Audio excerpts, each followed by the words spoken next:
Dia Ayu Lestari. I am from a nutrition student at the Semarang Health Polytechnic. I am glad to be here with you today. Let's go start. Before I start, I would like to share a quick story about hypertension. Hypertension is still a health problem in both developed and developing countries. Of the 972 million people with hypertension, 333 million are in developed countries, while the other 639 are in developing countries. Many sufferers do not know that they have hypertension because of this disease without symptoms. Therefore, a disease like this is called a silent killer. According to the Indonesian Ministry of Health, in 2013, hypertension was defined as a chronic increase in blood pressure due to increased work of the heart pumping blood. Meanwhile, according to the Lex guidelines, hypertension is the result of measuring systolic blood pressure of more than 130 mmHg or diastolic blood pressure of more than 80 mmHg. WHO data in 2011 state that as many as 1 billion people in the world have hypertension, and 2/3 of them are in developing countries. The number of people with hypertension will continue to increase, and by 2025, it is predicted that the prevalence of hypertension in the adult population will reach 29%. In 2013, the prevalence of hypertension was 25.8% and will increase with age. The prevalence in Indonesia in 2013 based on blood pressure measurement using GNC criteria in resident age greater than 18 years was 25.8%. Public awareness for treatment. Hypertension is divided into two, namely 1. Primary hypertension and 2. Secondary hypertension. 1. Primary hypertension is the hypertension with no known cause. It is suspected that genetic factors are an important factor in the development of primary hypertension because this type of hypertension often runs in families for generations. 2. Secondary hypertension is hypertension caused by disease, drugs, or pregnancy. Certain drugs are known to cause hypertension and raise blood pressure, thereby exacerbating hypertension. Blood pressure is affected by peripheral resistance and the pumping strength of the heart. Hypertension occurs when one or both of the uncompensated variables increase. Blood pressure control starts from the quick reaction control system. The hormones angiotensin and vasopressin regulated the slow reaction control system through the process of fluid transfer between the interstitial space and the capillary circulation. Factors that interact and influence blood pressure control are excess sodium intake, decreased number of nephrons, stress, genetic change, and obesity. This factor can lead to increased preload, contractility, functional constriction, and structural hypertrophy. Clinical manifestation. Patients with hypertension are often found without any symptom or asymptomatic. Clinical manifestations that appear are pain in the back of the head accompanied by nausea and vomiting, blurred vision, disturbed gait, frequent urination at night, and edema. While the symptoms that appear are easily emotional, ringing in the ears, heavy neck, difficulty sleeping, and dizzy eyes. Classification of hypertension. The GNC7 hypertension guidelines classify blood pressure level for adults aged greater than 18 years, as shown in the table. Category 1 is normal. Systolic blood pressure less than 120 mmHg. Then, diastolic blood pressure less than 80 mmHg. Category 2, pre-hypertension. Systolic blood pressure 120 until 139 mmHg. Then, diastolic blood pressure 80 until 89 mmHg. Category 3, Stage 1 hypertension. Systolic blood pressure 140 until 159 mmHg. Then diastolic blood pressure 90 until 99 mmHg. Category 4, Stage 2 hypertension. Systolic blood pressure greater than 160 mmHg and diastolic blood pressure greater than 100 mmHg. Hypertension management in nutrition care. The main goal is to reduce morbidity and mortality due to cardiovascular and renal complications. When the diagnosis of hypertension is established, the patient must be immediately given education and counseling to change lifestyle as recommended in lowering blood pressure. Nutritional care step in hypertension. The first step in the nutrition care process is a nutritional assessment, which includes collecting data such as 1. Diet or nutrition history, 2. Biochemical data supporting examination and various examination procedure, 3. Anthropometric measurements, 4. Result of physical examination related to nutrition, 5. Personal history.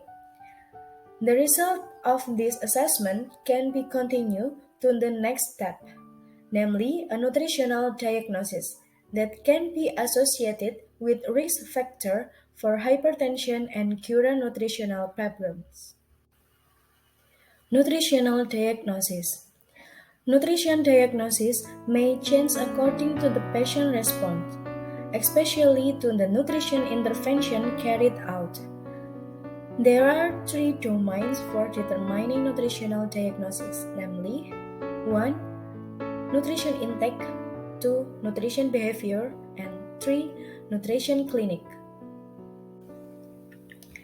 Example: NE 5.4 Decrease sodium-specific nutrient requirements associated with stage 2 hypertension as indicated by clinical physical examination result of blood pressure of 170/1990 mmHg and frequent consumption of snack containing sodium.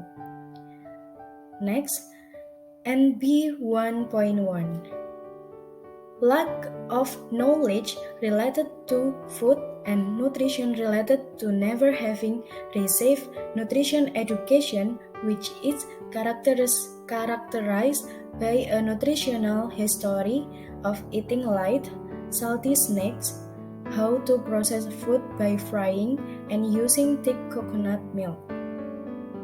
Next, NC 3.3 Excess body weight associated with lack of physical activity and a history of nutrition often processed food by frying and using thick coconut milk as indicated by BMI 29.2 kg/meter quadrat.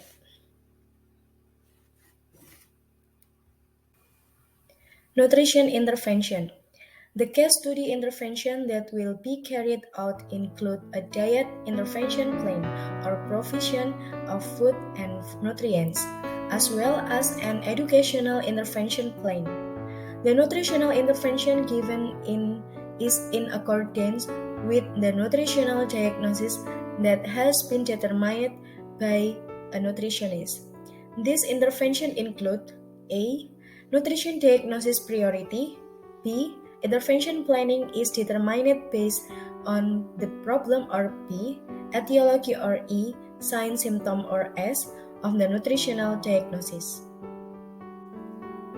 Example 1. Diet goals.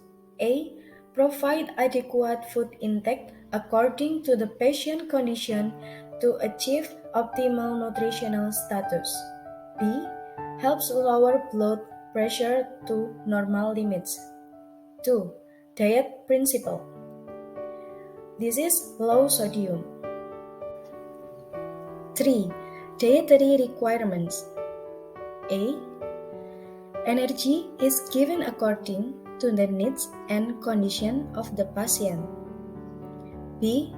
Moderate protein, which is 15% of total energy, preferably sources of animal and vegetable fats processed without table salt to repair damaged tissue. C. Moderate fat, which is 25% of total energy. Selection of fat sources is prioritized for polyunsaturated fats. Sources of saturated fat are limited to 10% of total energy needs, and cholesterol 300 milligrams. D. Adequate carbohydrates, namely 60% of total energy needs. Prioritize complex carbohydrate sources and limit simple carbohydrate. E. The liquid given is sufficient, namely 2000 ml. F.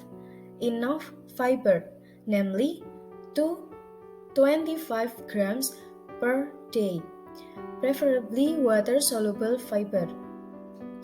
G. Sodium intake is limited to 800 mg per day. H.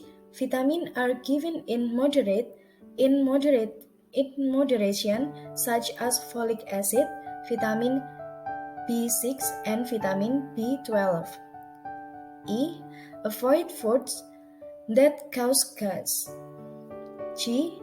Avoid consuming coffee, strong tea, and soda or alcoholic drinks. K. Avoid using species that are too sharp.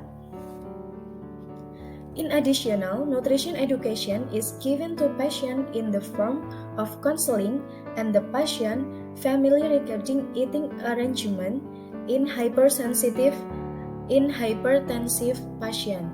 Providing support and motivation is carried out every day so that patients are more motivated to spend food, as well as coordinating with doctors, nurses, pharmacists, and medical records related to the condition patient. Nutrition monitoring and evaluation plan, as shown as in the table. Monitor 1. Food intake evaluation. The patient food intake has increased. Time every day. Monitor 2. Anthropometry evaluation. BMI change. Time every day. Monitor 3.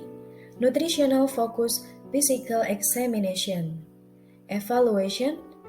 Compare the result of blood pressure measurements with normal values. Time a week. Before I finish, let me just summarize the main point. A. Hypertension is a condition of increasing systolic blood pressure of more than 130 mmHg or diastolic blood pressure of more than 80 mmHg. B. Hypertension can increase the risk of stroke, heart disease, and death if not handled properly. C. Lifestyle modification. There are recommendations related to lifestyle according to GNC7, including maintaining normal nutrition status and ideal waist circumference, implementing a healthy diet or DASH diet, limiting intake of food sources of sodium. D. There was a change in the target systolic blood pressure in the GNC quit line, which was lower. A. Encourage public awareness and implementation of lifestyle modification according to recommendation. Thank you again for giving me this chance to speak to you. Ladies and gentlemen, I hope that you have found me time well spent. Goodbye.